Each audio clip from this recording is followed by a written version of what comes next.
छोले की रेसिपी, छोले जिसको कि चना मसाला भी बोलते हैं, ये आज मैं आपको शादी वाले यानी कि हलवाई स्टाइल छोले की रेसिपी शेयर करूंगी।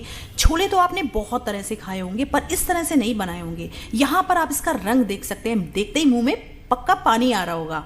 तो कैसे इसको घर में बना सकते हैं, इतने गाढ़े, इतने टेस्टी, इतने लटपटे से एकदम मज़ेदार से छोले, और क्या करना है तो सभी कुछ मैं सिखाऊंगी। तो सबसे पहले यहाँ पर ले लें 1 कप छोले, इसको रात भर भीगने दें। अगर रात भर नहीं भिगो सकते तो 6 से 7 घंटे तो भिगो ही दीजिए। इसके बाद में इसके पानी को अलग करके इसको कुकर में डाल देंगे।